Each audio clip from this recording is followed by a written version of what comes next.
Bueno, pues ya estamos en tiempo de tertulia. Me acompaña aquí a mi vera María Jamardo, responsable de tribunales del periódico El Debate. ¿Qué tal, María? ¿Cómo estás? ¿Qué tal las vacaciones? Muy buenos días, cortas, breves, pero bueno, necesito vacaciones de las vacaciones. Además, siempre hay... bueno, yo siempre digo lo mismo, las vacaciones de las vacaciones, efectivamente. Aunque ya esto de los días, bueno, ya las vacaciones quedaron atrás, pero como hacía tiempo que no nos veíamos desde antes de verano, viene al hilo.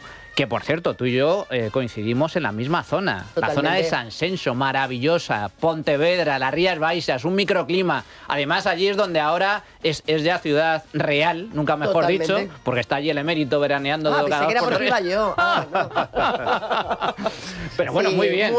Muy maravillosa muy la bien. zona. Galicia, sí. Se come bien, hay buen clima, buena gente, los precios están todavía razonablemente asequibles. Bien, Sí, no, totalmente, absolutamente maravilloso. Percival Manglano, ¿qué tal? ¿Cómo estás? ¿Cómo estás? Encantado de estar aquí. Qué bueno verte. Y también nos acompaña hoy Rafael Núñez Huesca, portavoz adjunto del Partido Popular de Madrid. ¿Qué tal, Rafa? ¿Cómo estás? ¿Qué tal? Buenos días a todos, un placer. Y mucha envidia saber que habéis estado en Galicia. Yo esta es mi tierra levantina, mediterránea, y pasando mucho calor. Tengo para mí que las dinámicas de flujos turísticos se van a ir más hacia vuestra tierra a medida que pasen los años, ¿eh? Sí, yo creo que está el tema del calentamiento global, el cambio climático, etcétera, hace que bueno, en Galicia todavía, digamos que hace una temperatura bastante agradable. Razonable, y es cierto, yo siempre digo lo mismo. ¿Este verano ha sido? Sí, ha hecho bastante... O sea, es que no ha habido un día que lloviese. Es cierto. Eso sí es una anomalía. Pero sí es cierto que España, que es una potencia turística, dentro de esa gran potencia turística que somos, Galicia es una de las zonas menos explotadas turísticamente. O sea, que todavía queda... No lo digamos muy alto. Sí, bueno, pues aquí lo estoy diciendo. Bueno. Así que nada, que bienvenidos a todos, señores. Hoy vamos a empezar, si os parece, con esos últimos movimientos que se están produciendo a nivel político. Ha habido una nueva reunión, Zapatero-Puigdemont en Bruselas, con varios temas de fondo, entre ellas la negociación de los presupuestos generales del Estado, aunque todo el mundo da por hecho que no va a haber apoyo a los presupuestos, empezando por Junts, que ha dicho que de momento nada, porque los de Junts, con Puigdemont al frente, empiezan a estar cansados de las promesas, de los dimes y diretes del Partido Socialista. Según los de Puigdemont, bueno, pues el PSOE promete mucho, pero luego a la hora de la verdad hace poco. Es cierto que han aprobado la amnistía, pero Puigdemont sigue exiliado, prófugo en Bruselas.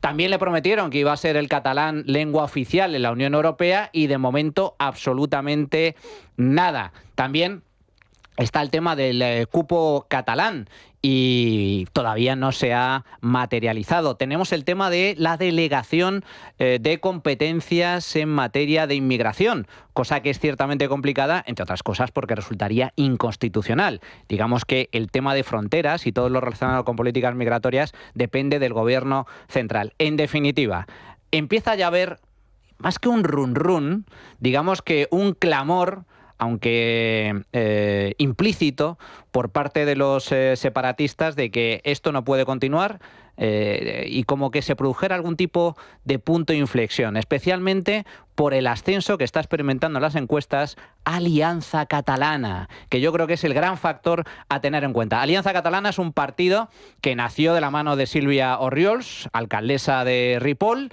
y que tiene un mensaje muy duro contra la inmigración ilegal, contra la inmigración musulmana, contra los ocupas, contra muchas cosas. Y además que se ha convertido en un referente del independentismo. ¿Qué está pasando? Pues que Junts está perdiendo votos de forma masiva en favor de Alianza Catalana. Así que lo que empieza a surgir en el ambiente político es la posibilidad de algún tipo de adelanto electoral, de ruptura por parte de Junts. ¿Cómo ves la situación, María? Veo exactamente a Junts en una especie de disyuntiva, ¿no? Por una parte están cómodos con el gobierno que más cesiones les ha hecho y está dispuesto a hacerles en la historia de la democracia. Junts no va a tener un escenario más favorable a sus pretensiones. El independentismo en general no va a tener un escenario mejor para sus pretensiones. Los radicales no van a tener un escenario mejor para sus pretensiones que con el actual gobierno de Pedro Sánchez, por una cuestión aritmética y por una cuestión ética, porque es un presidente del gobierno que no tiene límite, no tiene líneas rojas y ya ha demostrado que es capaz de borrar la línea roja para poner la siguiente un pasito más adelante y así sucesivamente. Pero es cierto que Junts, que capitalizó el asunto del procés, del 1O, que fueron, digamos, los impulsores, ¿no?, de aquella República Catalana Independiente, declaración unilateral de independencia que lideró Puigdemont durante 3 segundos y después dejó en suspenso, han perdido, primero, entidad en la administración territorial, porque en las últimas elecciones quedaron relegados al pacto PSC, al señor Illa, con los sucesores del señor Junqueras, es decir, de Esquerra, que son los que realmente tienen representación a nivel autonómico y, por lo tanto, también ingresos de esos diputados, de esos altos cargos, de esa gente que está colocada en el gobierno catalán. Y, por otra parte, tiene presionándole, por el otro lado, en esa disputa que tiene con Esquerra por seguir liderando, digamos, la esencia o el alma del procés, tiene Alianza Catalana. Y Alianza Catalana recupera aquellas cuestiones identitarias que abandonó Junts dentro de esa especie de, pues no sé, complacencia de salón a la que llegan generalmente los separatistas burgueses, y Junts es heredero de la burguesía catalana separatista, que les hace acomodarse un poquito, ¿no?, en su estatus y olvidar cuáles son sus esencias ideológicas.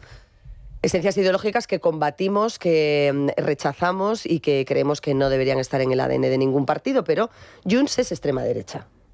Y ha aparecido un partido, que es Alianza Catalana, que es más extrema derecha que Junts y que está capitalizando esa cuestión migratoria, que está capitalizando la cuestión identitaria con el catalán como lengua vehicular, que es lo que ellos han tratado de acuñar durante todos estos años, y que está capitalizando el abandono de las competencias en materia de seguridad que sabemos que afectan a prácticamente toda Cataluña, con algunas zonas un poco más tensionadas que otras, entre ellas Barcelona, que es ya una ciudad sin ley prácticamente, ¿no?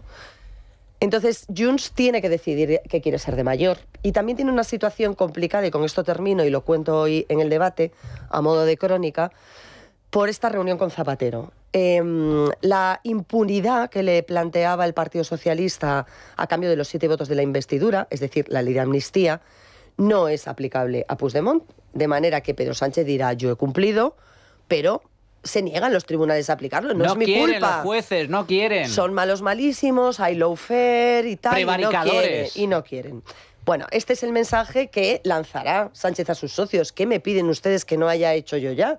Aprobar la ley de amnistía en contra de la sociedad española, con toda la oposición. Bueno, pues este será el discurso. Pero la realidad es que no está de vuelta en España y que no puede volver a España sin ser detenido. Entonces, ahora jugaba con el paraguas que todavía estaba en discusión de la inmunidad parlamentaria que le proporciona el hecho de ser parlamentario español o parlamentario europeo. Europeo ya no, porque no se había presentado a las últimas elecciones europeas, pero sí nacional.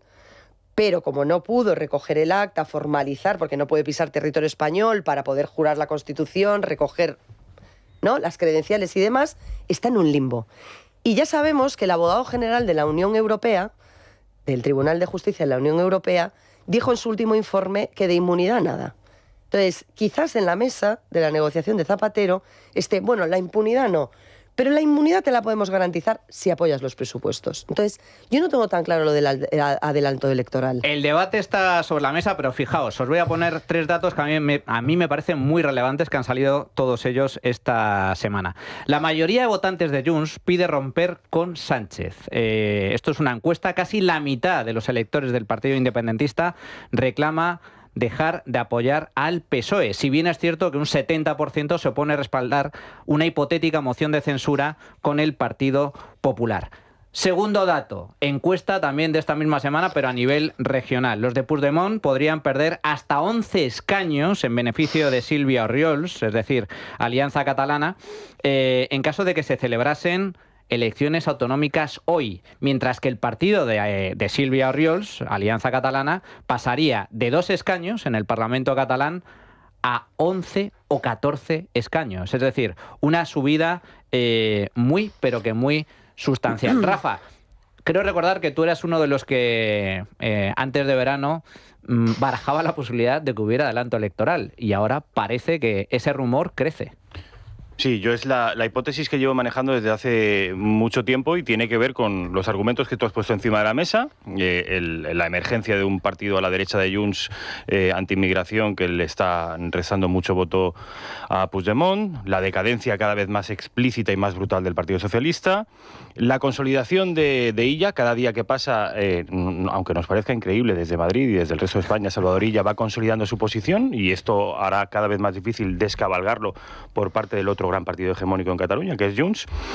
Y la ausencia, Junts necesita un antagonismo en el gobierno de España. Lleva 7 años sin poder, sin encontrar una némesis con la que combatir. El separatismo se alimenta del antagonismo y necesita un cambio de gobierno para volver a las andadas. Pero sobre todo, bajo mi punto de vista, la razón por la que Junts descabalgará el gobierno de España mucho antes de lo que pensamos es por la siguiente. Las elecciones autonómicas y municipales están previstas para mayo del 27 y las generales para julio del 27. Lo que busca, sin ninguna duda, el Gobierno de España y particularmente Pedro Sánchez es juntar las dos en un superdomingo electoral y presentarlo aquello como el combate definitivo entre la democracia y la extrema derecha, el bien y el mal. ¿Qué pasa con este superdomingo electoral? Que la izquierda y el PSOE muy singularmente lo presentará establecerá un marco nacional, exclusivamente nacional. Recordemos que se votan también los municipios y las diputaciones provinciales, que en Cataluña son muy importantes. A Puigdemont no le interesa presentarse a unas elecciones municipales donde el marco sea nacional. Lo que le interesa a Puigdemont es empezar a recuperar todo el terreno perdido en Barcelona, en Tarragona, en Lérida, en Gerona, en las diputaciones provinciales, donde hay mucho dinero. Y si Sánchez lo que busca es un enfrentamiento con la derecha en un marco exclusivamente nacional, le rompe por completo el relato. De manera que Junts y Puigdemont no harán todo lo posible por no llegar a ese mayo del 27. De manera que mi hipótesis es que en el 26, en algún momento y buscando el pretexto de la corrupción o cualquiera otro, Puigdemont hará una ruptura explícita con el gobierno. Y a partir de ahí...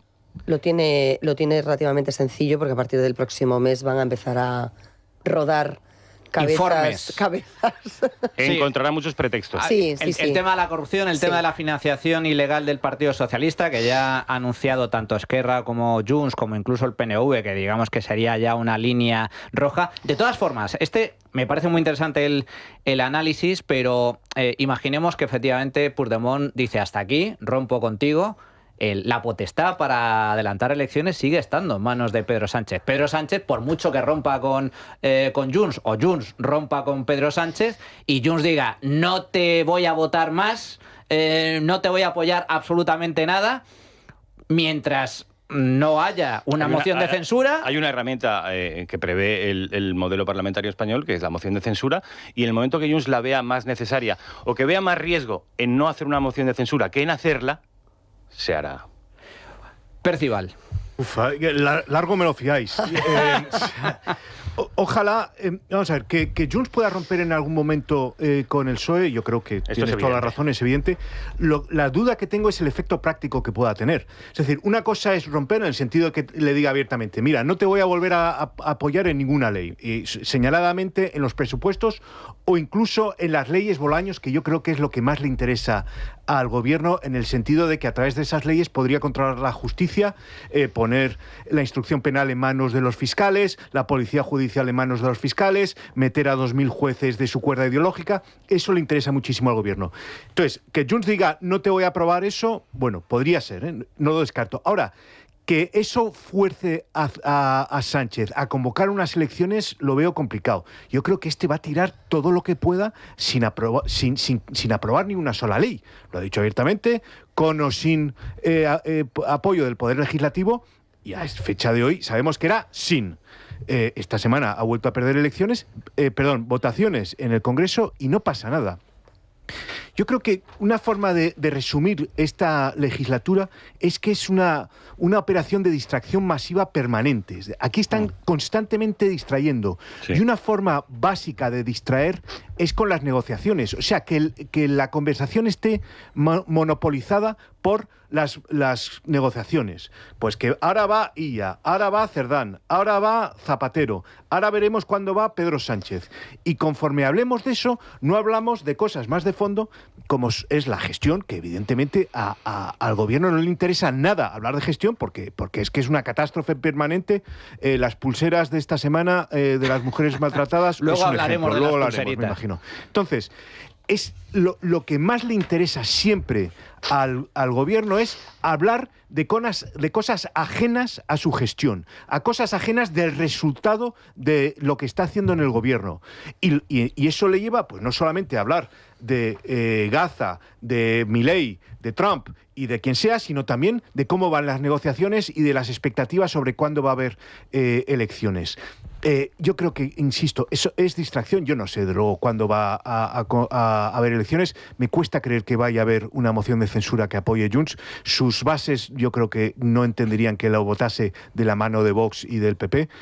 Ojalá lo hubiese, ojalá. Pero yo creo que vamos a seguir en este limbo donde no se aprueba nada en el Congreso y donde va tirando el gobierno pues una semana, otra semana, a ver hasta dónde llegan. Bueno, aún quedan 2 años largos, veremos. En todo caso, lo que sí es cierto es que mientras digamos que están jugando a la negociación y a este tira y afloja entre Junts y el gobierno, el PSOE sigue haciendo cesiones. La última me parece especialmente escandalosa porque lo que ha pactado el gobierno con Junts, con los separatistas y los independentistas, también con Esquerra, es una medida que a mí me parece una anomalía desde todos los puntos de vista, que es hacer obligatorio el catalán en toda España, especialmente para las empresas de más de 250 empleados, facturación de más de 50 millones de euros, que en caso de que se apruebe esta propuesta van a tener que atender en catalán si así se lo piden. Estamos hablando de una empresa radicada en Murcia, radicada en Guadalajara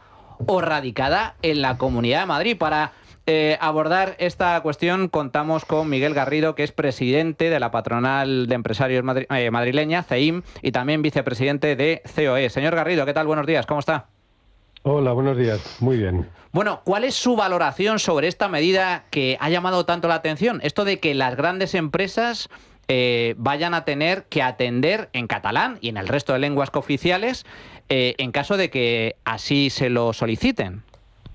Bueno, yo creo que todo esto es un sinsentido y lo más grave, más allá de los efectos económicos que puede tener en muchas empresas, en dificultar su organización, etcétera, es a mi juicio, inaceptable intromisión en la libertad de empresa, ¿no? Bueno. Ya hay muchas empresas que prestan servicios en lenguas cooficiales porque tienen clientes que demandan ese servicio y les parece que es adecuado darles esa posibilidad a sus clientes en esas comunidades autónomas, ¿no? Y lo hacen porque tienen un interés y porque hay una demanda.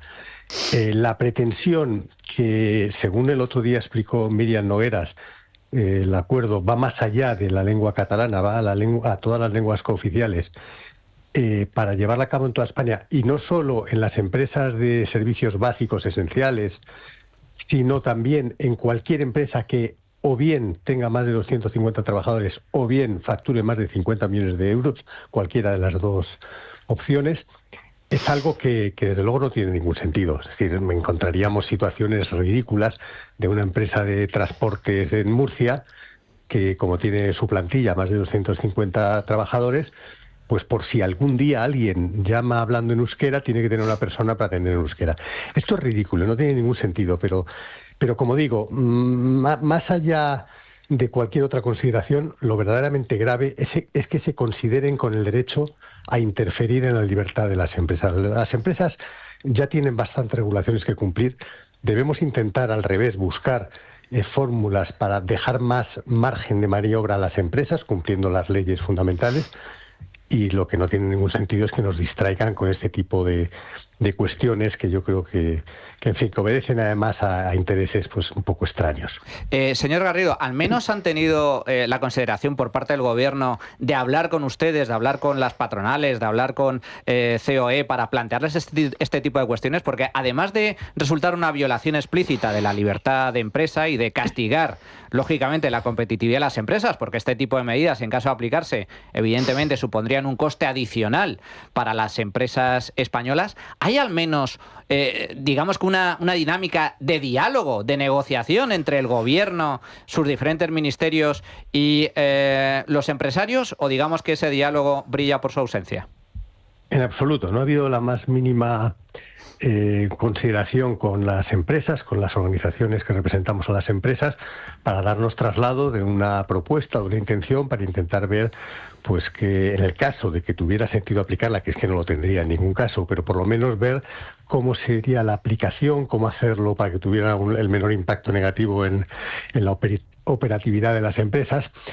Pero bueno, ya digo que en realidad estamos acostumbrados, ¿no? Este es un gobierno que se autodenomina de dialogante, pero que dialogante no tiene nada. Bueno, dialoga desde luego con sus socios, con los independentistas, pero para nada con el resto de la sociedad. Y sí, con los sindicatos, no siempre también, ¿eh? También nos consta que en algunos casos tampoco estos temas, y este concretamente, no lo habían hablado con los sindicatos, pero con las organizaciones empresariales yo creo que nos orillan cuando seríamos nosotros los encargados de aplicar estas normativas, ¿no? Y cualquier persona sensata pues considera que antes de poner en marcha una iniciativa, pues lo suyo es hablar con quien lo va a tener que aplicar para ver cómo sería la mecánica. Pero no, yo creo que, como digo, ellos consideran que actuar contra las empresas es algo que les da rédito, que les va bien, y por lo tanto, como ha pasado en otras muchas cosas, pues deciden imponerlo unilateralmente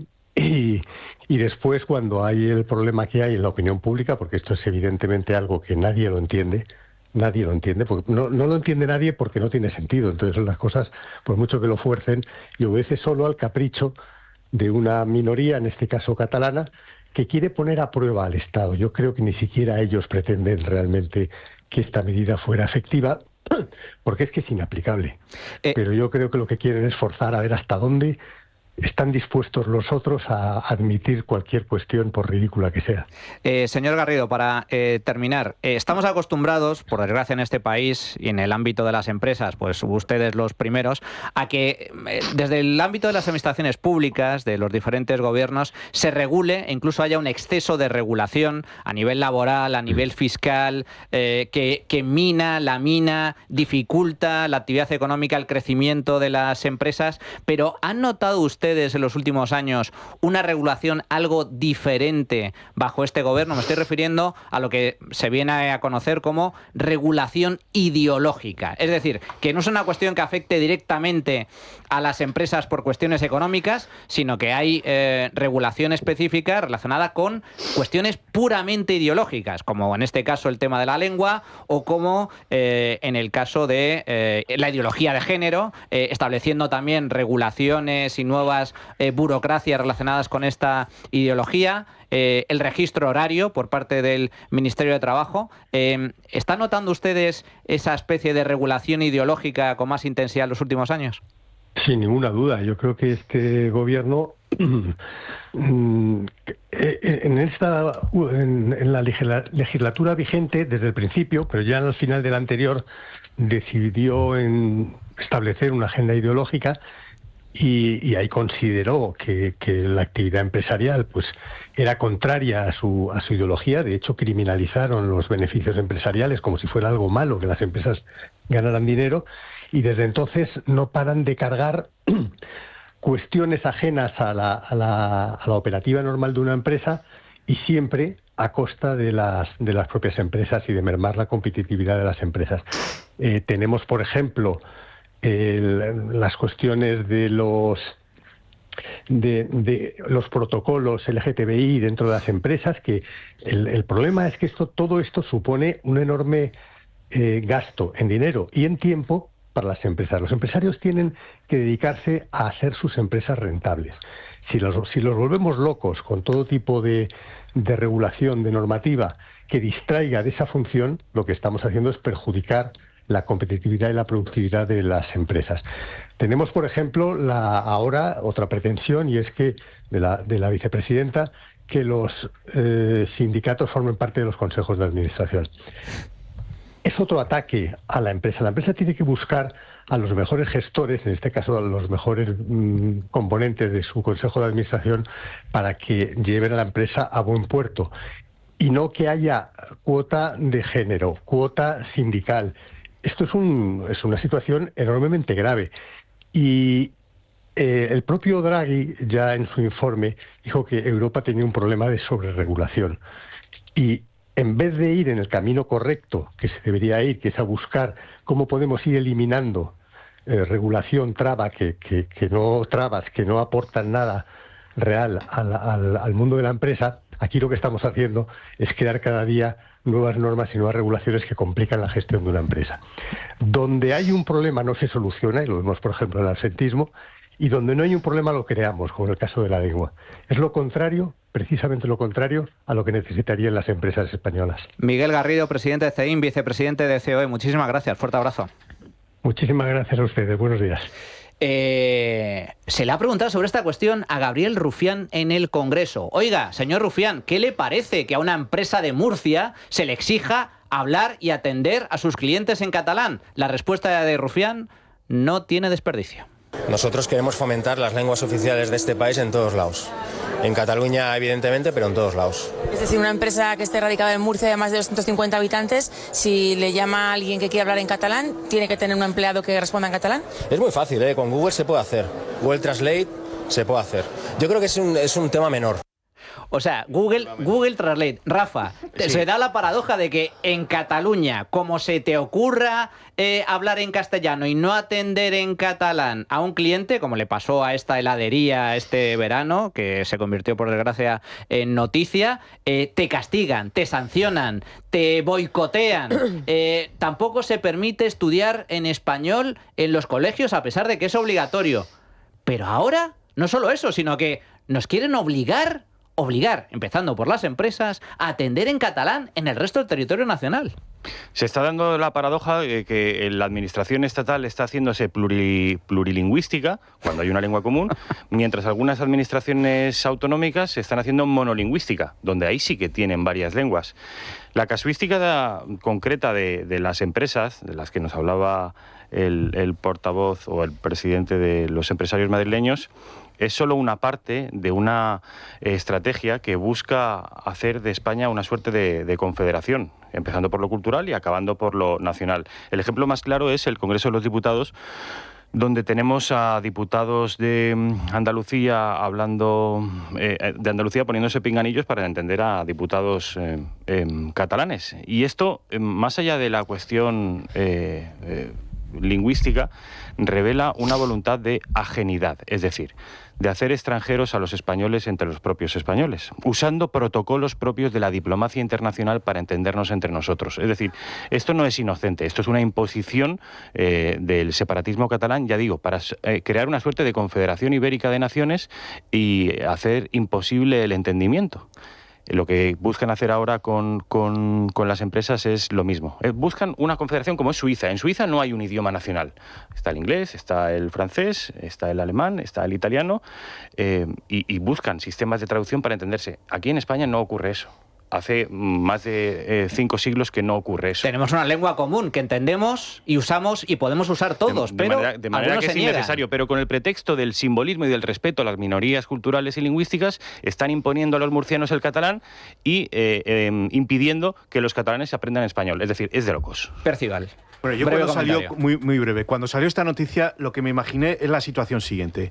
Begoña en Moncloa diciendo, a ver, le tengo que pegar un sablazo a alguna empresa, llamando a su asistente, oye, venga, ronda de emails para pedir que sigan financiándome mis empresas y mis cátedras. Pero acuérdate, somos muy progresistas, o sea, que quiero que me las escribas en catalán para empresas catalanas y en euskera para empresas vascas. Y el asistente diciendo, ay, yo es que no sé ni catalán. Es igual, Google, tú escúchale a Rufián, es Google y tú las escribes, pero lo que quiero son resultados, ¿eh? Y decenas de miles de euros, que esto no es nada barato y tengo que financiar mis cosas. Señores, es un esperpento, pero en esto se ha convertido España, un esperpento nacional. Todos conocen un idioma como es el español, como es el castellano, que por cierto es uno de los idiomas más hablados en el mundo, después del chino y del inglés. Y sin embargo, en este país pues se impide, se prohíbe su uso y su enseñanza en algunas regiones como Cataluña, y se impone un idioma que es cooficial en una región concreta como el catalán, se impone en toda España. Y cuidado, que como logren aprobarlo para obligar a las empresas a atender en catalán, no descartemos que el día de mañana se aprendan todos los colegios de España, que es lo que ya ha dicho Rufián, RC y los independentistas. Quieren que el catalán sea oficial en toda España. Una auténtica locura. Bueno, señores, llegados a este punto, vamos a hacer una pequeña pausa y vamos a regresar con las derivadas relacionadas con Gaza, porque de momento nos hemos quedado sin la vuelta, nos hemos quedado sin Eurovisión y atención que el gobierno amenaza con dejarnos fuera del Mundial. Bueno, pues ya estamos de nuevo en tiempo de tertulia. Señores, la que se lió el pasado domingo con el tema de la vuelta en Madrid. Finalmente se tuvo que suspender el final de etapa. La imagen fue absolutamente dantesca. Los ganadores de la vuelta, los tres principales, los tres ciclistas que quedaron en los primeros puestos, tuvieron que celebrar la recepción de los premios en un hotel, subidos a neveras. En el garaje de un hotel. En el garaje de un hotel, subidos en neveras. O sea, dantesco, absolutamente dantesco. ¿Cómo es posible que una panda de radicales, que tal y como hemos conocido esta semana, estaban vinculados con la Kale Borroka, con la izquierda abertzale e incluso con los islamistas, los yihadistas de Hamás, lograran con banderas palestinas saltar las vallas e impedir el fin de etapa en Madrid? Pues no se lo pregunten. La respuesta la tiene el presidente del gobierno, Pedro Sánchez. Y sí quisiera decir varias cosas al respecto. La primera es que sabéis que hoy termina la Vuelta a España. La Vuelta a España. Nuestra vuelta. La Vuelta Ciclista a España. Y vaya por delante nuestro reconocimiento y respeto absoluto a los deportistas, pero también nuestra admiración a un pueblo como el español que se moviliza por causas justas, como la de Palestina. Esto lo dijo el domingo por la mañana, diciendo que admiraba a los que habían protestado, los que estaban dificultando el normal desarrollo de la vuelta. El domingo por la tarde, con este aval del presidente del gobierno, y en base a las informaciones que hemos visto publicadas y que ha denunciado la propia policía, la policía antidisturbios recibió órdenes expresas de los mandos para no intervenir. Es decir, que permitieron, facilitaron, avalaron el boicot a la vuelta, al fin de etapa y el fin de la vuelta en Madrid. Es decir, que ha sido el gobierno el que realmente ha boicoteado la Vuelta a España, Rafa. No solo lo ha tolerado, sino lo ha auspiciado. Explícitamente el presidente del gobierno unas horas antes y el ministro del Interior a través de las órdenes que dio, retirando efectivos policiales, sustituyendo la UIP por otros cuerpos y, en fin, imponiendo una presencia policial absolutamente minúscula respecto de la amenaza que se cernía sobre la vuelta. Me preocupa, de nuevo, más que la casuística del pasado domingo, la tesis de la izquierda según la cual la animadversión tiene que ver o se proyecta no contra alguien que ha hecho o que ha dicho algo, sino contra alguien que es algo. Es decir, los ciclistas del equipo israelí, concretamente el único israelí que había en el equipo, nunca se ha pronunciado políticamente. Los artistas israelíes que están sufriendo boicots en todo el mundo no se han pronunciado políticamente. Se les acosa y se les persigue por ser israelíes. Es decir, no por haber dicho algo o por haber hecho algo, sino por ser algo. Y esto a mí me parece absolutamente grave, preocupante y que nos retrotrae a momentos muy oscuros de la historia de Europa. Hay que recordar que en el caso de España, al contrario que en otros países, este movimiento de odio, de antisemitismo y de animadversión está auspiciado por el gobierno. Esto es lo grave. Esto tan grave es que el propio delegado del gobierno de Madrid alabó el hecho de que se boicoteara la Vuelta. Atención a sus palabras. Quiero, si me lo permiten, enviar un mensaje muy claro. En Madrid, en los últimos meses, no se han asesinado a 65.000 niños, no se ha bombardeado hospitales, no se ha acribillado a niños y niñas. En Madrid no se mata a la gente de hambre. Donde todo eso está pasando es en Palestina. En Madrid, hoy, se ha interrumpido una carrera ciclista. Y se ha interrumpido porque el pueblo de Madrid ha enviado al mundo un inmenso mensaje de solidaridad, de humanidad y de empatía con el sufrimiento del pueblo palestino. Madrid ha hecho una gran llamada a la reacción de la comunidad internacional.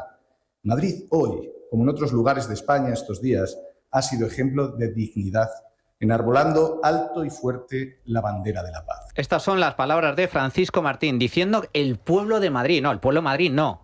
200 o 300 o los que sean radicales de extrema izquierda, caleborrocas e islamistas. Eso en primer lugar. Un boicot que además fue coordinado desde las bases de Podemos. Pero luego, en segundo lugar, lo más grave, aplaudiendo el boicot. Es decir, el responsable del gobierno en Madrid, cuya función debería ser garantizar no solo la seguridad de los ciclistas y de la gente, del público que asistió a ese final de etapa, sino sobre todo cumplir y hacer cumplir la ley, vanagloriándose, alegrándose de que se haya boicoteado el final de la Vuelta gracias a la inacción de la policía, pero no porque lo haya querido la policía, sino porque recibió órdenes de no hacer nada, María. Es que esto es el mundo al revés y hay que empezar a decir las cosas como son y hay que empezar a denunciar las cosas tal y como suceden. Ya hay una tendencia en la política y en los medios de comunicación en España, algunos medios de comunicación, de negar la realidad que todos estamos viendo. Es decir, si estamos viendo que son cientos de activistas radicales los que están boicoteando deliberadamente y de forma premeditada y coordinada la Vuelta ciclista, hay gente que te dice, fueron 2 o 3 así desperdigados, ¿no? Aislados, que bueno, que tiraron 4 vallas. Y tú estás viendo las imágenes, y la gente en sus casas está viendo las imágenes de esos desalmados, de esos violentos, que además actuaban en unidad de acción, coordinados por algunos líderes de los grupos, en los que en algunas imágenes, si las revisa la gente, verá que había consignas en las que uno de ellos levantaba la mano y a esa señal todos se embozaban para empezar a cargar contra la policía, para lanzar vallas, para destrozar mobiliario y para salirse con su plan. Más de 20 policías heridos, ¿eh? Eso es a lo segundo que quería ir. Sánchez cancela la Vuelta a España. O sea, el presidente del gobierno cancela la Vuelta a España con sus declaraciones, porque da alas a aquellos que estaban preparados para cancelar la Vuelta a España. Les da su aprobación, les da su bendición. Estamos muy orgullosos de lo que vais a hacer. Os admiro, dice. Le faltó decir, ánimo, compañeros, camaradas. A por ellos.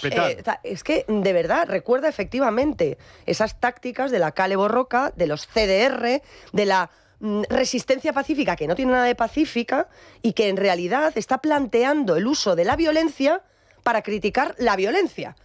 Oiga, discúlpeme, no. La violencia, si usted quiere condenarla y reprocharla, debe hacerlo desde la antiviolencia, pero no desde la violencia más violenta todavía. Y luego un delegado del gobierno que además aplaude que a 22 de sus policías, porque estaban bajo su mando en ese operativo de seguridad, que él era el máximo responsable político, el domingo, que le partan la cara, que les lesionen. Y encima tienen los santos bemoles, después de haberlos dejado, como siempre, a su suerte, porque lo han denunciado por activa y por pasiva, desde distintos sindicatos, policías con los que yo he podido hablar a título personal, están destrozando la UIP. Totalmente. Es la unidad de contención, la unidad de prevención de violencia, la unidad de actuación, de intervención policial, la mejor del mundo. La mejor, sin paliativos. Y esta gente está quedando, primero, por los suelos en su prestigio, y segundo, nadie quiere ir a la UIP porque saben lo que se van a encontrar, saben que los dejan abandonados, saben que los lesionados son ellos y dan la imagen, además, a la sociedad de que no la quieren proteger. Oiga, es que hubo familias enteras que tuvieron que salir corriendo. Y esto no se puede ni consentir ni permitir. Y si resulta que todos estos que alientan desde la Kale Borroka, desde la izquierda radical, desde la violencia en la calle, este tipo de actuaciones, dicen que Hamás, que es el grupo terrorista que está detrás de lo que está sucediendo en Palestina y en Gaza concretamente, porque es quien está permitiendo que su pueblo muera sistemáticamente porque no les da la gana de entregar las armas y de liberar a los rehenes, vivos o muertos, porque muchos seguramente ya no están vivos, que quedan, esta gente que dice que no se puede equiparar Palestina o a todos los palestinos con Hamás, es la que dice o presupone o lanza el mensaje de que todos los judíos israelíes son como Netanyahu. O todos o ninguno. La parte por el todo, para unos sí y para otros no. Es decir, es que, de verdad, vivimos, insisto, en el mundo al revés. Fijaos que la propia policía ha denunciado no solo la actuación y las palabras del delegado del gobierno, sino también la no actuación del Ministerio del Interior. El sindicato mayoritario de la policía ha denunciado que el gobierno ha querido parar la vuelta, que recibieron orden de no actuar la mañana del domingo, que Moncloa boicoteó el dispositivo de la vuelta, que vetó a 160 policías e impidió embolsar, es decir, aislar a los radicales. Los policías denuncian que les impidieron asegurar la tapa por conveniencia política. Y en los mensajes que se le mandaban entre ellos, decían literalmente que estamos aquí para que nos apalicen. Y uno de esos policías ha trasladado a un medio de comunicación que directamente abandonaba la unidad. Abandonaba la unidad antidisturbios porque a las autoridades, al gobierno de España, les da igual que nos maten. Es decir, fueron allí a un matadero, les dijeron, no actuad, no podéis actuar, no podéis hacer nada, dejad que los radicales boicoteen la vuelta. Y como bien comentaba María, tenemos una de las mejores unidades antidisturbios del mundo. Solo hay que verlo, esta misma semana. Partido de la Champions con Real Madrid, Marsella, con una de las aficiones más radicales y violentas del mundo. ¿Qué pasó? ¿Pasó algo? No pasó nada. ¿Os acordáis cuando se tuvo que trasladar la final de la Copa América aquí en Madrid? Lo iba a decir. Con dos de los equipos más violentos. Bueno, equipos no, las aficiones más violentas del mundo. No pasó nada. La policía sabe hacer su trabajo a la perfección, pero no se lo permitieron. Percival. Yo creo que la pregunta clave aquí es ¿quién era el destinatario del mensaje de la suspensión de la vuelta a través de la violencia? ¿El destinatario era Israel o los gazatíes? No. El destinatario eran los españoles. En particular los madrileños, pero en general los españoles. ¿Y cuál era el mensaje? La violencia ahora es legítima. Y esa es la gran tragedia y la gravedad de lo que me parece que ocurrió en la vuelta. La que ellos dicen que es legítima. Sí, exactamente. Que es la del pueblo. Bueno, entonces, ahora, claro, lo que ellos llaman el pueblo. Exactamente, es una mentira. El pueblo de Madrid no es esa gentuza. Que no les votan. Donde saca el PP, mayorías absolutas. No y resulta que ellos son los que se levantan defendiendo. Ni el pueblo español es esa gentuza por supuesto que no. Estos días. Pero el gran mensaje de la suspensión de la vuelta a través de la violencia es: atención, la violencia ahora está encima de la mesa. Es un arma política más. Y es un arma que se va a defender en beneficio de los intereses políticos de los partidos que gobiernan el gobierno de España, del PSOE, o sea, de la izquierda en general. Y no solamente es legítima, sino que además vamos a poner al servicio de esa violencia a la policía, retirándola, como bien habéis dicho, para que esa violencia triunfe. ¿Cuál es el gran instrumento para que la violencia no triunfe? La violencia política no triunfe. El instrumento es la policía, y en particular los antidisturbios. Cuando tú los retiras, das pie a que la violencia política triunfe. Y eso ha sido el aviso a navegantes a todos los españoles. Ahora vamos a jugar con estas reglas. Hemos vuelto de vacaciones y ahora las nuevas reglas de aquí al final de la legislatura es: aquí se va a jugar en la calle y aquí ganamos nosotros. Por cierto, que esto está perfectamente planificado. A ver, no pensemos que esto es casualidad. Toda esta operación se diseñó en la maleta durante las vacaciones. Pedro Sánchez tuvo varias reuniones donde diseñó perfectamente lo que iba a pasar justo a la vuelta de vacaciones. Y no por casualidad, en esa intervención, esa primera intervención institucional de Pedro Sánchez en la Moncloa, dirigiéndose a los españoles, pronuncia por primera vez el término genocidio para referirse al conflicto que está sucediendo en Gaza entre Israel y Hamás. Nada es casual. Hablamos de violencia. ¿A quién culpan los ciclistas? Y para empezar, Pedro Delgado, comentarista de la Vuelta, pues atención, al Gobierno de España. Bueno, esto es una desgracia muy grande para el deporte español y para el país. Que no finalice la Vuelta a España, los protestantes o los manifestantes lo verán como un momento de orgullo, pero ese orgullo será bueno si mañana mismo se acaba la guerra o no matan a más gazatíes. No, al final han provocado violencia contra violencia y han demostrado que así no va a acabar nunca la guerra de Gaza.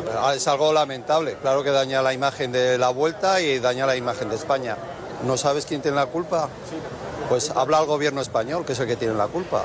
Pedro Delgado, Perico, comentarista de Televisión Española, ganador de la Vuelta y bueno, uno de los mejores ciclistas que ha tenido la historia de este país, culpando directamente al gobierno. Por cierto, ya han pedido su destitución de Radio Televisión Española.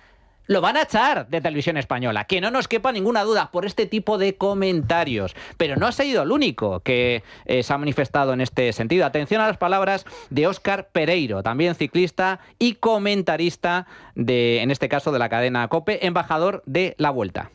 Hemos recibido desde que entramos en Figueras hasta el final, y digo Figueras porque fue la primera vez que pisábamos territorio nacional, asesinos a 1 metro de tu cara, asesinos, genocidas, vendidos, escupiéndonos, tirándonos orina, los ciclistas chinchetas. Han tirado a varios ciclistas de camino a Larra Belagua en Navarra, han tirado a otro ciclista de camino a Lugo, y todo se tergiversaba, todo era que somos los malos de la película, que estamos intentando blanquear ¿a quién? ¿Qué podíamos hacer nosotros? Absolutamente nada. Y después, evidentemente, voy a contar hasta donde puedo contar, pero es que al final hemos sentido que hemos estado abandonados a la suerte. Abandonados, sin protección. La UCI no decía absolutamente nada, el COI callado. Nuestros dirigentes, o sea, políticos de este país, exministros y diputados, alentando y cortando la carretera, intentando tirar a los ciclistas. El ministro de Interior aplaudiendo que la manifestación era pacífica. El presidente del gobierno también. Esta gente ha venido a ver si era pacífica o no era pacífica esto. Que yo no he visto en ningún momento que fuera pacífica, absolutamente nada. Esta es la realidad, esto es lo que vivió Óscar Pereiro en la carrera, que estuvo toda la carrera siguiéndola. Y dice el gobierno, no, manifestaciones pacíficas. ¿Manifestaciones pacíficas de qué, Rafa? Desde luego es desmoralizador escuchar estos testimonios y a uno le abate la moral, y sobre todo saber por quién está diseñado, por quién está auspiciado. Esto, lo más grave de todo, quizá no es lo que ocurrió el domingo, sino el precedente gravísimo que establece. ¿A partir de ahora qué? ¿A partir de ahora la violencia es legítima siempre que se enarbole con una causa adecuada? ¿A partir de ahora el circuito de Fórmula 1, las carreras de Fórmula 1 en Madrid, si ocurre o si se establece, si se impone una causa adecuada, puede ser boicoteada? Uy, no lo descartemos, ¿eh? Y el partido de Fórmula 1... No lo veo complicado porque los trazados van a estar muy blindados y no creo que se lancen encima de los coches de Fórmula 1. Y por último, los testimonios de los policías, los testimonios de los sindicatos policiales, las dimisiones, los heridos, todo esto, en cualquier otro país democrático occidental, más allá de los Pirineos, serviría no para provocar la caída del Ministerio del Interior, sino de todo el gobierno. Es un escándalo de magnitud internacional y aquí, sin embargo, es, en España, uno más de los cientos. Uno más. Esto revela el nivel de decadencia institucional y política en la que estamos sumidos. Total y absoluto, que por cierto, absolutamente aislado el gobierno a nivel internacional. El COI ha dicho que eso de vetar a los deportistas israelíes, que de eso nada, que Israel ha cumplido escrupulosamente, está cumpliendo las reglas que marca el Comité Olímpico, a diferencia de Rusia, que sí lo ha incumplido. También se ha pronunciado la Unión Ciclista Internacional. Correcto, la Organización Ciclista a nivel internacional, denunciando la actitud del gobierno. Ha habido manifestaciones de dirigentes extranjeros de la Unión Europea diciendo y condenando también la actuación del gobierno con respecto a la vuelta. Es absolutamente lamentable. Somos Venezuela ya. Sí, es violencia organizada. Violencia organizada. Bueno, vamos a hacer una pequeña pausa y regresamos porque nos queda todavía mucha ropa sucia que lavar, empezando por esas pulseras antimaltrato que no funcionan. Si es que además no solo es que estemos en la decadencia absoluta, es que estamos gobernados por una panda de tuercebotas. Bueno, pues ya estamos de nuevo en tiempo de tertulia. Señores, para cerrar el capítulo de Gaza, me gustaría recordar que lo de la vuelta es solo el inicio, que el gobierno ya ha anunciado boicot a Eurovisión, que como Israel participe en Eurovisión, que España no va a participar. Y además, no solo no va a participar, es decir, no va a enviar a un cantante o a un grupo en representación de nuestro país, sino que además Radio Televisión Española no va a emitir, por primera vez en la historia, no va a emitir el Festival de Eurovisión. Por cierto, Israel fue el más votado por los españoles la pasada edición. En el televoto. Sí. Sí, fue el ganador del televoto. Pues ya el gobierno alineado con los intereses de sus ciudadanos. El gobierno ha anunciado que nos deja sin Eurovisión. Pero cuidado, no solo eso. Amenaza con dejarnos sin mundial. Atención a lo que dice Patxi López. El mundial de fútbol, la selección española debe participar en el mundial de fútbol si también participa Israel. Gracias. Vamos a ver, lo decía antes. Nosotros lo que hacemos es instar a todas las sociedades deportivas, las que tienen que ver con estas cuestiones, para que excluyan a Israel, como se hizo con Rusia, de estos eventos deportivos. Acabo de decir que nosotros lo que estamos haciendo en este momento, luego ya valoraremos, pediremos a quien decide esas participaciones que excluyan a Israel. ¿Se atreverá España a dejarnos sin mundial, Percival? Bueno, es posible, pero esto es muy grave, es el conjunto de medidas lo que hace todavía más grave. O sea, son los boicots. Recordemos también lo de Yolanda Díaz, que quiere marcar los productos israelíes que se vendan en España. Cuidado, cuidado. Por favor, pero que la historia de Europa de los años 30 sobre marcar a los judíos o a los productos judíos ya sabemos a dónde llevó. Hombre, insisto, la violencia. Y una cosa que me parece absolutamente clave para entender lo que ocurrió también el domingo pasado es que la violencia organizada. Los equipos pues infiltrados por los de Borroca y los equipos Borrocas tenían consignas y había un jefe y sabían hasta dónde llegar y no se pasaron de ese límite. Esto en el fondo fue también un ensayo general de violencia y quieren tener equipos muy organizados para saber hasta dónde pueden llevar esa violencia en el futuro. Esto es un punto de inflexión, lo ha dicho Manuel y me parece absolutamente clave. Esto es un punto de inflexión en la legislatura. La violencia va a estar cada vez más presente en las calles de España y esto es trágico para la convivencia española. Bueno, pues esto es lo que tenemos. Lo cierto es que, oye, ya nos han dejado sin la vuelta, nos han dejado sin Eurovisión.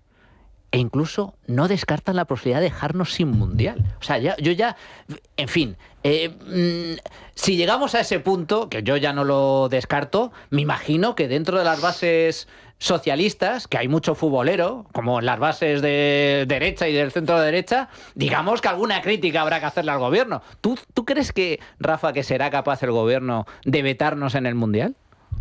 No, entre otras cosas porque el Mundial es en el año 2030 y si Dios quiere para esa fecha Pedro Sánchez y su gobierno serán una nota a pie de página oscura y tenebrosa en la historia.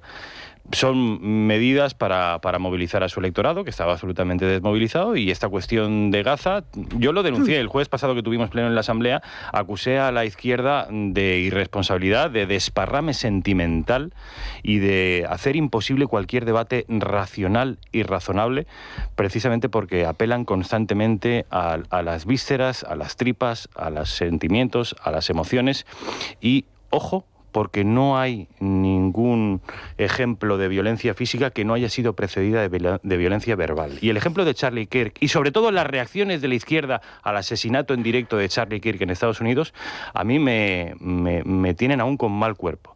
Porque las reacciones, las vi también en España, y las reacciones a lo que ocurrió el domingo en la Vuelta también las estoy viendo en España, y estamos asistiendo ya no solo a un proceso de violencia institucional, sino a la justificación, al blanqueo y a la normalización de la violencia, lo decía Percival, como herramienta política legítima. ¡Ojo! Sí. Es muy grave.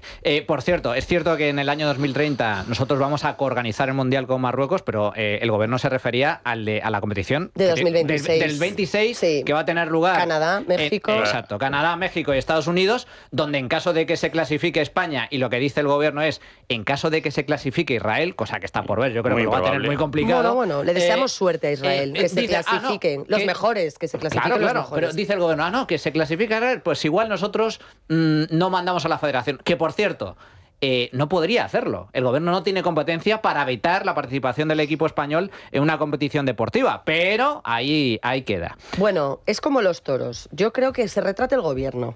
Que se retrate, a ver si es capaz. Estoy deseando que se clasifique Israel. Como la tauromaquia en este país y como el fútbol son, pues no sé cómo decirte, deportes nacionales, en el sentido de que son transversales y de que hay muchísimos alcaldes, por ejemplo, socialistas, que no se atreverían ni se les ocurre suprimir los festejos taurinos de sus fiestas de verano y demás, porque es una demanda popular. Total. Pues aquí el gobierno puede hacer pruebas de ingeniería social y caer en su propia contradicción. O sea, estamos coorganizando un mundial con Marruecos, que es una tiranía en la que el pueblo está oprimido por un monarca que es un autócrata, donde no se respetan los derechos humanos, donde no se respetan los derechos de las mujeres, no se respetan los derechos de los homosexuales, y eso nos parece bien. Eso, bien.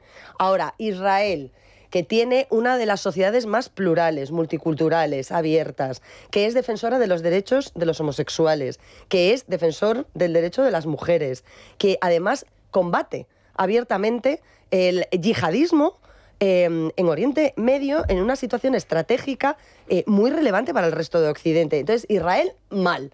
Israel, lo peor. Entonces, yo estoy deseando de verdad que el gobierno se retrate con el asunto del fútbol y que Israel se clasifique. Y una cosa más, no olvidemos que en los partidos de fútbol y en los mundiales, así como en Eurovisión, la gente ondea banderas de España.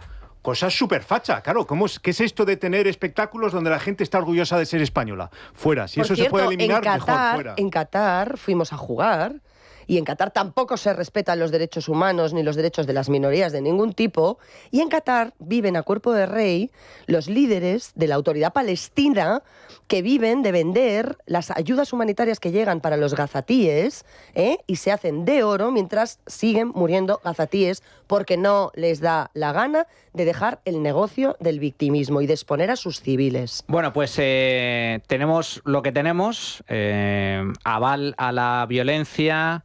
Tenemos también un gobierno absolutamente enfrentado con Israel por cuestiones bueno, pues de política interna para intentar ocultar, entre otras cosas, la corrupción que asedia al Partido Socialista. Pero atención, porque también estamos ante el gobierno más feminista de la historia, el gobierno que protege, que defiende a las mujeres como nadie y que, sin embargo, no solo suelta violadores, sino que esas pulseras que están destinadas a monitorizar, a vigilar a los maltratadores, resulta que no funcionan. Escándalo esta semana de primera magnitud. La Fiscalía General del Estado, en su informe anual, reconoce que el mal funcionamiento de las pulseras antimaltrato ha permitido el sobreseimiento de una gran cantidad de casos relacionados con maltratadores que han incumplido las medidas cautelares de distancia con sus víctimas. La que se ha liado. Todo esto, hay que recordarlo, fue aprobado por la anterior ministra de Igualdad, Irene Montero, que licitó un nuevo contrato por importe de 50 millones de euros para cambiar a los proveedores de este sistema que se llama Sistema Centinela. Lo llevaba Movistar, se lo adjudicó a Vodafone y en la transición pues hubo un caos absoluto, de tal forma que... cambio en los modelos también, ¿eh? Cambio en los modelos, hubo cambios de pulseras y el propio Poder Judicial advirtió de los problemas que iban a suceder, finalmente sucedieron, y denunció que las famosas pulseras que había comprado el gobierno eran pulseras compradas en AliExpress, poniendo en riesgo a miles de mujeres maltratadas. Rafa. Al margen de la lectura feminista y de la incoherencia feminista y del cinismo del gobierno de mantener oculto un problema tan grave durante no un día ni dos, sino durante 8 meses, al margen de eso, a mí el hecho de que se sustituyeran pulseras de 3.000 euros por pulseras de 650 euros, y yo creo que aquí está una de las claves del problema, a mi juicio revela un problema en las cuentas del Estado, porque esto se suma al problema que hemos tenido este verano con las carreteras, donde el 50% de las carreteras están en un estado lamentable, un problema con los trenes, donde el 60% de los trenes han llegado con retraso, un problema con los aeropuertos. El aeropuerto de Barajas ahora mismo tiene una acusada falta de mantenimiento. Es decir, la degradación institucional, pero también material de la administración pública española desde hace años se resume en una sola palabra, y es decadencia. La decadencia institucional, pero también material del Estado, es una de las causas de lo que ha ocurrido con unas pulseras. Han sustituido pulseras razonablemente buenas por pulseras 4 veces más baratas. Y aquí está uno de los problemas, pero es solo una pequeña parte del problema que tenemos en nuestro país y que alguien tendrá que abordar en algún momento. ¿No os parece que esto es una metáfora perfecta del gobierno que tenemos? Sí. Es decir, tenemos un gobierno de AliExpress. Claro, tenemos ministras AliExpress, pues tenemos políticas AliExpress. Políticas baratas, todo populismo... Lo único es que, a diferencia de AliExpress, en este caso tenemos un gobierno muy ineficiente, de pésima calidad, pero que nos cuesta un ojo de la cara. Ya, por eso digo, pero que en realidad lo que recibimos como retorno de pagar cada vez más IRPF, cada vez más impuestos de sociedades, cada vez más impuestos y que haya cada vez más recaudación, es peores servicios, peor gestión y peores ideas, además, ¿no? Entonces... Pagamos como Armani y recibimos como AliExpress. Sí, como Burkina Faso, igual. Estamos así, ¿no? Pero más allá del chascarrillo y, del sarcasmo... Es muy grave. A mí es que esto me parece... Es muy grave. Inaudito. Me parece... Y quiero hacer 2 lecturas. La primera de ellas, y relacionándolo con Gaza, además, porque creo que está muy conectado, es que Pedro Sánchez ha perdido 2 de las banderas que eran nucleares cuando llegó al gobierno. El feminismo...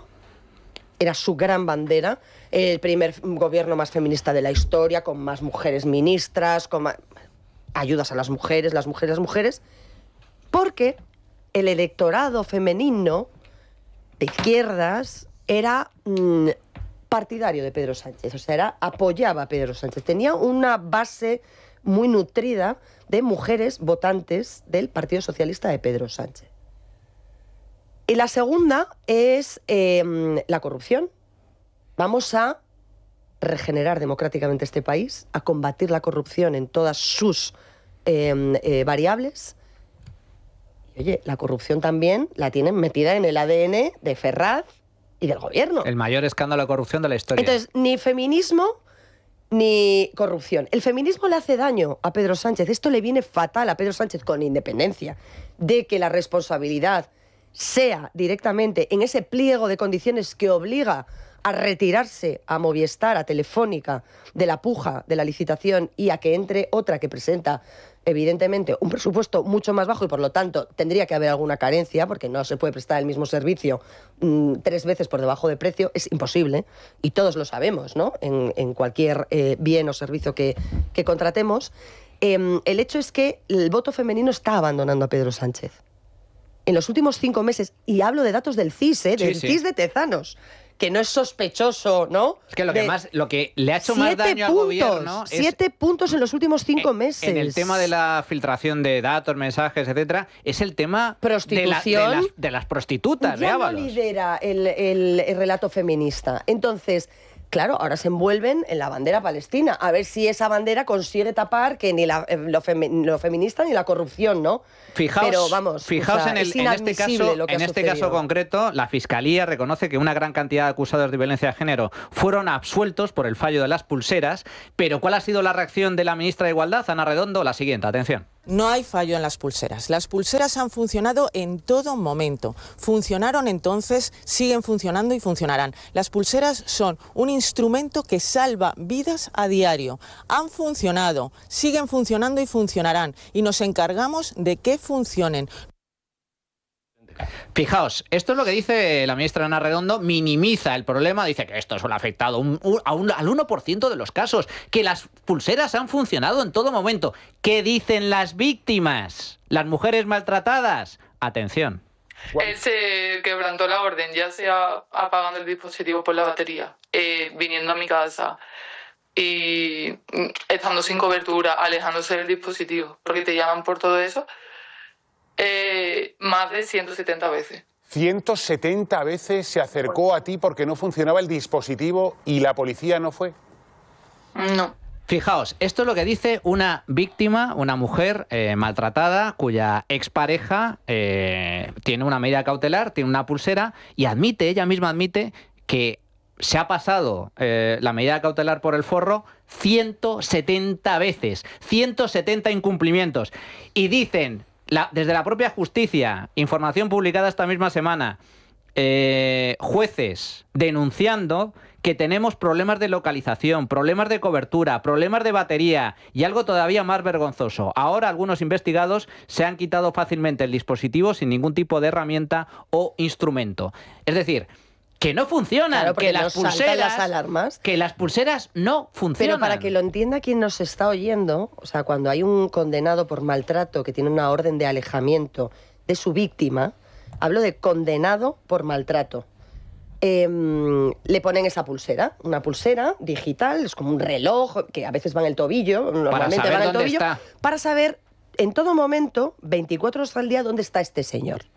¿No? Ubicado. Que no se acerque ubicado. De manera que si se acerca por debajo de la distancia permitida por la justicia a su víctima, 500 metros, 15 metros, 2000 metros, lo que sea, esa pulsera salta una alarma que está conectada con un servicio de vigilancia, de policía y demás, que actúa inmediatamente porque se entiende que hay un riesgo, que entra en la situación de riesgo la víctima y que podría acercarse para volver a agredirla. Es una forma de tenerlos, localizados y ubicados. Si el sistema no vuelca esa información de la ubicación geolocalizada en tiempo real, están vendidas. Entonces no hay forma de determinar, ni por la policía para ayudarlas en primer término, ni por la justicia para condenar a estos señores por incumplir la orden de alejamiento después, no hay forma de acreditar que ese señor, como dice la víctima, este día estaba en el portal de mi casa, porque a mí me lo marcaba y porque yo le vi. ¿Entiendes? Entonces el tema de la prueba es esencial para estas mujeres. Claro. Y la geolocalización es una prueba objetiva y irrefutable. Y las han dejado desnudas. Abandonadas. Desnudas. Por eso cuando la ministra dice que el sistema ha funcionado, está mintiendo. Claro. Porque es muy importante. ¿Cuál es la fuente de la información? ¿Cómo hemos sabido que estas pulseras no han funcionado? Por la memoria de la Fiscalía General del Estado, que se presentó esta semana. Está contenida en esa memoria. Y evidentemente ellos lo saben porque en los juicios no se ha podido condenar a los maltratadores porque faltaba la prueba para condenarles. Es decir, es una prueba objetiva, absolutamente técnica, no está politizada, indiscutible. Aséptica. Gracias, María. Aséptica. Entonces, estos... ¿cómo reaccionan? Pues por un lado mintiendo, que eso sí que saben hacerlo, y por otro lado, que ha sido incluso peor, mandando al fiscal general del Estado a emitir una nota para matizar y contradecir la propia memoria de la Fiscalía, decir, no, tampoco ha sido así. Pero bueno, una idea más que me parece muy clave, ¿no? Decías, Manuel, esto no funciona. Claro, la pregunta es, ¿qué funciona hoy por hoy en España? Si tenemos un gobierno de Hacienda funciona muy bien. Vamos a repasar. No, vamos a repasar qué funciona y qué no funciona en España. No funcionan las pulseras, no funcionan los cercanías, no funcionan los aves, no funcionan las citas para ir a la Seguridad Social. Cualquiera que esté en paro, quiera pedir la pensión, que pida cita. Ahora, ¿qué funciona? La mentira, la opinión sincronizada, Hacienda, eso nunca falla, y sobre todo, y la corrupción. Porque ¿en qué se ha convertido la gestión hoy por hoy en España? ¿Cuál es la gran utilidad de la gestión para el gobierno de Sánchez? Y lo hemos visto en detalle con el caso Ábalos y Koldo. Para forrarse, para corromperse. Es que, claro, cuando tu mentalidad de ¿para qué sirve la gestión? Es para llevarte mordidas, para colocar a tus prostitutas en empresas públicas españolas, para viajar con tus prostitutas y que pague el Estado tus gastos. Claro, cuando la gestión es eso, es evidente que el resultado es que los servicios públicos no funcionan y hay un colapso de los servicios públicos que es efecto directo de la corrupción y de la mala gestión, además de la mentira de este gobierno. Quiero añadir una cosa que es súper importante, Manuel, un detallite, 2 segundos. Las pulseras que había, las que eran caras, las que eran buenas, las que funcionaban y no había problema, eran de fabricación israelí. Ojo, que este no es un detalle menor, también quiero decirlo, ¿eh? Curioso. Solo un apunte, comentas... Un apunte muy rápido. Lo que acaba de decir María a mí me parece clave porque revela que los prejuicios políticos pueden... claro, tienen efectos. Tienen efectos y pueden... En la vida de los ciudadanos. Y ponen en peligro la vida de los ciudadanos. Claro que sí. Ese es el titular. Y en línea con lo que comentabas, Percival, nunca el gobierno ha recaudado tanto dinero como ahora y, sin embargo, nunca en los últimos años el Estado, los servicios públicos han funcionado peor que ahora. Empezando por el Ministerio de Igualdad, que maneja, atención, un presupuesto de 600 millones de euros al año y que, sin embargo, pues ha sido la autora, este ministerio, el autor de la ley del sí es sí, que benefició a 1.400 agresores sexuales y violadores.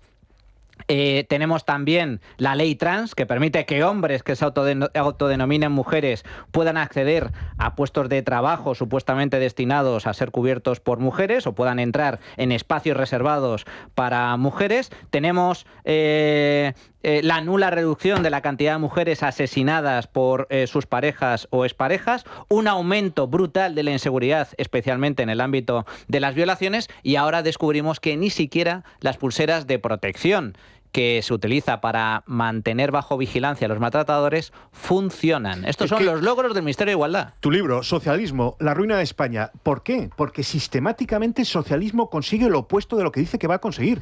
Te dice, y el ejemplo de igualdad es perfecto. Te dicen, vamos a proteger a las mujeres, vamos a hacer lo posible para que haya menos violencia contra las mujeres y vamos a gastar 600 millones. Resultado, hay más violencia contra las mujeres. Es un dato objetivo. Hace 5 años que las violaciones y los acosos sexuales a las mujeres no paran de subir en España. Eso es el socialismo. Bueno, ¿cuál ha sido el resultado de la Twitter encuesta que hemos preguntado sobre esta cuestión, Adrián? Sí, precisamente preguntábamos sobre esto, si debería dimitir la ministra de Igualdad por el fiasco de las pulseras, y dábamos las siguientes opciones. No, es tan solo un fallo puntual, sí es un escándalo, o también es culpa de Irene Montero de la herencia que nos había dejado. Pues un 80% cree que sí que debería dimitir. 80%. Un 17% cree que ya viene de la culpa de Irene Montero y un 3% que no, que es tan solo un fallo. Esa ha sido Irene Montero, que también ha participado en la Twitter encuesta. Sigue nuestra tertulia, Irene, sí.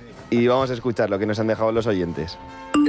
Dimitir la ministra es que eso yo lo doy por descontado que debería de ser, que no va a ser. Pero es que no solo la ministra debería de dimitir, como mínimo medio gobierno, incluido el presidente. No por esto solo, es que esto ya no tiene nombre todo lo que hacen. Buenos días. Pues sí, debería dimitir la ministra de la Igualdad y también tenía que desaparecer ese ministerio porque no está haciendo nada para las mujeres. Lo único que es un gasto innecesario. Porque las mujeres ya sabemos defendernos cuando hay un gobierno con unas leyes y unas normas. Así que, ¿qué quiere que le diga? Tendría que desaparecer ella y todas sus palmeros y palmeras, todas. Si en este país hubiera un poquito de dignidad por parte de la izquierda, hoy mismo dimitiría todo el gobierno entero. Ya no solo por las pulseras, no. Ya por lo de la corrupción, lo de la Vuelta Ciclista la semana pasada, etcétera, etcétera, etcétera. O sea, si hubiera un poquito de cabeza, un poquito de dignidad, hoy mismo dimitirían todos, no solo la ministra de Igualdad, sino todos, desde el primero hasta el último. Bueno, señores, hasta aquí la opinión de nuestros oyentes. Muchas gracias a todos por su participación. María Jamardo, muchísimas gracias. Muchas gracias. Un placer que hayas estado con nosotros. Percival Manglano, muchas gracias. Un placer, como siempre, Manuel. Y Rafa Núñez Huesca, muchísimas gracias por estar con nosotros. Un placer, Manuel. Te veo en Génova el próximo jueves, que te hemos invitado a que nos hables un poco de socialismo. De la ruina. Con el pretexto del libro, Socialismo, la ruina de España. Para los afiliados de mi partido va a ser un honor recibirte. O sea, era un honor participar y bueno, pues explicar pues el declive, ese declive político, económico, institucional al que nos arrastra el sanchismo. Señores, nosotros continuamos. Ahora vamos a abordar, de la mano de Rubén Arranz en su sección, un tema también de actualidad, que es el rescate de Air Europa, la relación con Begoña Gómez y el archivo de la Oficina de Conflicto de Intereses que dice que, bueno, que esto, sí, que no hay conflicto de intereses. Circulen, aquí no ha pasado nada. Ha pasado nada. Bueno, pues eso lo vamos a abordar con Rubén a continuación. Pero antes, un recordatorio. Descubra la nueva hipoteca inversa. Entre en buenavidasenior.com y consiga un estudio comparativo gratuito para su caso concreto en tan solo 4 clics. buenavidasenior.com. La trinchera de Llamas, con Manuel Llamas.